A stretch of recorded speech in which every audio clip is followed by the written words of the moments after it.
사실 죽고 싶었습니다. 이 인생이 끝났으면 좋겠다고 생각했습니다. 한 남자는 죽고 싶을 정도로 혼란한 삶을 살고 있었다고 하는데요. 그의 삶에서 한 가지 위안은 노래를 부르는 것이었죠. 떠돌이 생활을 했던 그는 정처 없이 돌아다니다 노래를 부르고 비행기 값이 모아지면 다른 나라에 가고 또 노래를 부르기를 반복했습니다. 그런데 그가 정착하기로 마음먹은 곳이 한국이었습니다. 그는 어떤 사연을 가지고 있었던 것이었을까요?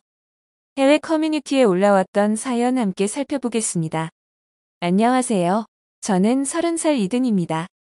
저는 세계 여러 곳을 떠돌아다니며 버스킹을 하며 살았습니다.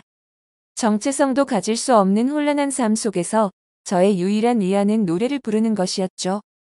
사실 한국도 제가 자유스럽게 버스킹을 다니는 한 나라에 불과했습니다. 저는 독일에서 태어났고 아버지는 이탈리아인 엄마가 독일인이었습니다. 그런데 저는 축복받은 아이는 아니었나 봅니다. 태어나자마자 독일에 사는 일본인 가족에게 입양이 되었습니다. 어떤 이유에서였는지 그 이유라도 알면 제 삶이 조금 덜 혼란했을지 모르지만 그렇게 아무 이유도 모른 채 제 인생의 스타트는 입양하였습니다. 그런데 불행 중 다행이었다고 해야 하나요? 일본인 부모님은 비교적 안정된 환경에서 저를 키워주셨죠. 아버지가 기자셨기 때문에 어린 시절에는 일본에서 살았습니다. 그렇지만 그리 행복했던 기억은 없었습니다. 생김새가 확연하게 다른 저는 늘 놀림의 대상이었습니다. 그곳의 아이들은 저에게 아무 이유 없이 손가락질을 하며 놀리고 욕하고 비웃고 했었습니다. 제가 재채기만 해도 짜증을 내기 시작했을 때부터 저는 그냥 무덤덤하게 버텼습니다. 교과서가 없어지고 제 의자가 사라지는 일쯤 아무렇지도 않았습니다. 하루는 죽은 생쥐를 제 가방에 넣어놓는 일까지 있었습니다. 너무 놀라고 싫었지만 애써 담담한 척했습니다. 일본의 기조가 그렇더라고요. 누굴 따돌리지 않으면 내가 따를 당한다는. 그들은 따돌림 당하지 않기 위해 저를 철저하게 따돌림을 시켰습니다. 저는 점점 말이 없는 아이가 되었고 아마 그때부터 노래를 좋아하기 시작했던 것 같습니다. 노래를 듣고 있을 때에는 혼자여서도 외롭지 않았죠. 그렇게 제 마음속이 생채기로 뒤덮여 단단해질 즈음 한국으로 가게 되었습니다. 제가 중학생이 되던 무렵 아버지가 한국으로 파견 근무를 가게 되셨거든요. 한국에서의 생활도 별다른 기대를 하지 않았었죠. 어차피 거기일 거라는 생각이 들었습니다. 저는 청소년 시기 더욱 마음의 문을 닫았습니다. 일본에서의 경험이 있었기 때문에 그 어떤 것도 버텨낼 자신이 있었습니다. 그런데 한국에서의 생활은 그냥 평범함 그 자체였습니다. 그냥 아이들과 자연스럽게 웃고 떠들고 누군가 저를 비웃지 않음에 하루하루를 감사하게 살아갈 정도였습니다. 함께 이야기할 친구들이 있었고 점심시간에 같이 축구도 할 수 있었습니다. 피해의식에서 살던 그때보다는 두려움 없이 가벼운 마음으로 생활을 할 수 있었습니다. 평범하게 지내는 것이 이렇게 좋을 수 있다는 사실은 한국에 와서야 깨달을 수 있었습니다. 참지 말 걸 조금 억울한 생각이 들기도 했었어요. 그 뒤로 한국에 대한 이미지는 편안함이었죠. 그러나 그 편안함과는 별개로 점점 마음의 그늘은 커져가고 있는 것을 느꼈죠. 나는 왜 태어나면서부터 환영받지 못하는 삶을 살아야 하는가? 진짜로 내 마음을 알아줄 사람이 단 한 명도 없다는 슬픔이 저를 휘감았습니다. 그때쯤 노래를 불렀던 것 같아요. 듣기만 하다 목 놓아 슬픈 노래를 부르고 나면 마음이 한결 가벼워지는 것을 느꼈습니다. 그리고 생각했죠. 어라? 노래를 좀 하네 내가. 그러면서 기타를 치며 노래를 부르는 일이 일상이 되었습니다. 저를 짓누르고 있던 외로움과 슬픔을 걷어내고 싶었습니다. 그래서 독일로 가서 친부모와 형제들을 찾았습니다. 저의 근본을 찾게 되면 외로움도 떨쳐내버릴 수 있을 것이라고 생각했습니다. 그러나 그들은 나를 환영해줬지만 그곳에서도 저는 이방인일 뿐이었죠. 어색하고 뭔가 울분이 쌓이는 느낌을 견딜 수가 없었습니다.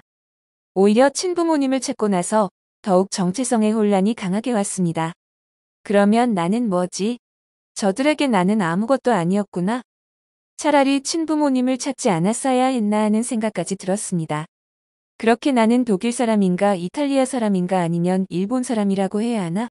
뿌리가 없다는 사실에 더욱 정처 없이 떠돌게 되었습니다. 떠돌아다니며 어딜 가든 이방인 취급을 당하는 삶이 힘겹고 버거웠습니다. 죽고 싶고 이 인생이 끝났으면 좋겠다라고 생각한 적도 수없이 많았는데요. 그런데 그때마다 아이러니하게 죽기는 싫었어요. 보란듯이 살아가고 싶었습니다. 아마 노래가 저에게 힘을 주고 있었기 때문이 아닐까 생각합니다. 사람들은 각자 자기가 원하는 삶을 살고 사회가 정해주는 이런 게 훌륭한 삶이다라는 공식에 맞춰 살고 있는 모습은 공포영화를 보는 것 같았습니다. 나는 그 틀에 맞춰 살아갈 수 없었습니다. 죽고 싶었으나 죽기 싫었을 때 이왕 정체성이 없는 나인데 나를 새롭게 만들어 나가자. 새로운 인생을 새로운 장소에서 아무도 나를 모르는 사람들 앞에서 살다 보면 또 무엇인가 나에게 새로운 삶의 기회가 찾아오겠지라는 마음이 들었습니다. 그때부터 이 나라, 저 나라 다니면서 기타를 치고 노래를 부르기 시작했습니다. 처음부터 이상하게 마음이 편하더군요. 저를 모르는 사람들 앞에 서는 게 마음 편했습니다. 그러면서 틀에 박히지 않은 자유로운 삶이 저에게 유일한 위로가 되었습니다. 노래를 부르는 일이 위로에서 즐거움으로 변하면서 저는 변화하기 시작했습니다. 한때 우울증 약까지 복용하며 살던 저였으나 긍정적인 사람으로 변화하기 시작했던 것이죠. 저는 가진 게 없을 때 욕심도 안 생긴다고 생각했습니다. 돈을 하나도 안 가지고 버스킹을 시작했습니다. 그러다 돈이 모이면 비행기표를 사고 새로운 나라로 떠나는 거죠. 새로운 나라를 갈 때마다 버스킹에 대한 환경과 규제가 달라 고생을 좀 하기도 했습니다. 영국에서는 버스킹 라이센스를 취득해야 했죠. 오디션을 통과해야만 받을 수 있고 일정 금액을 공공보험에 가입해야만 활동을 할 수 있었습니다. 또 어떤 나라에서는 정해진 장소, 정해진 시간에만 가능한 경우도 있어 마냥 자유스럽지만 않았죠. 그런데 새로운 환경에서 거기에 맞춰 생활하는 것도 저에게 연습이었고 거기서 오는 좌절 또한 인생이라고 생각했습니다. 비행기표를 사서 새로운 나라로 떠날 때 그 모험을 엄청 즐기게 되었는데요. 이번에 어떻게 생존할까? 라는 기대감으로 사는 인생은 점점 흥미롭고 나만의 제대로 된 인생을 살고 있구나를 느끼며 저의 정체성을 조금씩 찾아갔습니다. 그러던 중 중학교 시절을 보냈던 한국도 다시 찾았습니다. 평범함을 느꼈던 곳이었기에 며칠 즐기다 가야지라는 마음으로 오게 되었는데 제 인생을 송두리째 바꾸게 되었습니다. 한국 사람들은 제 노래를 경청할 줄 알고 함께 공감해주는 모습이 보였습니다. 흥이 나는 노래는 누구보다도 더 흥겹게 호응해 주었고 제 마음을 담은 애절한 노래에는 같이 눈물을 흘려주었습니다. 늘 위로가 필요한 저였기에 누군가에게 위로를 주고 있다는 생각에 가슴이 뛰기 시작했죠. 제가 노래를 부르고 살아가야 하는 이유가 한 가지 생겼다고 생각이 들었을 때 또다시 고민이 되었습니다. 얽매이는 삶을 살게 될까봐 문득 두려웠습니다. 저는 그 마음을 그대로 안고 또 낯선 나라로 떠났습니다. 한적한 바닷가 마을이 있는 태국의 어떤 섬이었어요. 거기서는 노래를 부르지 않았습니다. 있는 그대로의 모습으로 아무것도 하지 않고 1개월쯤 살아가고 있었을 때 다시 떠오른 곳이 한국이었습니다. 제 노래에 함께 눈물 흘려주던 그때의 그 감정이 사무치게 그리워졌습니다. 다시 한국행 비행기에 올랐습니다. 그리고는 다시 노래를 불렀죠. 한국은 중학생 때 왔을 때 느꼈던 편안함, 그 특유의 편안함이 그대로였습니다. 꾸미지 않아도 역동적인 무엇인가 있었습니다. 자주 가던 식당 아주머니는 제가 갈 때마다 밥도 한가득 반찬도 가득가득 담아주셨는데요.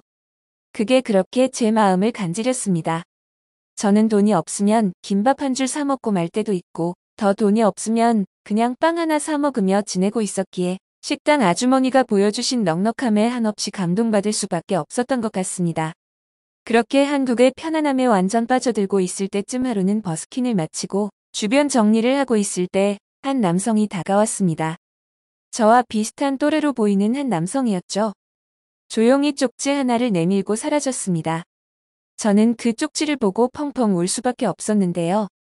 거기에는 몇 번째 시험에 떨어지고 힘들었을 때 이제 시험도 포기하고 삶도 포기하고 싶었던 어떤 날 당신의 노래를 듣고 정말 펑펑 울었습니다. 펑펑 울고 나니 다시 시작하고 싶더군요. 용기를 주셔서 감사합니다. 라는 글이 쓰여져 있었습니다. 나도 삶을 포기하고 싶었던 때 목 놓아 부르던 노래였었는데요.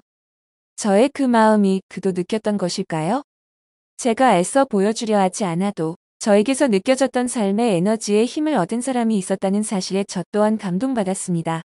제가 노래를 부르는 이유를 확실하게 알려주었고 제가 한국에 다시 돌아올 수밖에 없었던 그 이유가 확실해졌던 순간이었습니다. 이든의 이야기 어떠셨나요? 버스킹이라는 자유로움을 통해 위로받고 위로해주는 이든의 형식 없는 삶이 조금은 부럽다고 느껴졌습니다. 그리고 이든이 느꼈던 간질거림은 아마 한국인들의 정이었겠죠. 이든이 편안함을 느꼈던 한국에 오래 머물다가길 바라겠습니다. 재미있고 감동적인 사연 계속해서 제보해주시면 감사하겠습니다. 별별 이슈였습니다. 영상을 끝까지 시청해주셔서 감사합니다. 구독과 좋아요는 영상 제작에 큰 힘이 됩니다.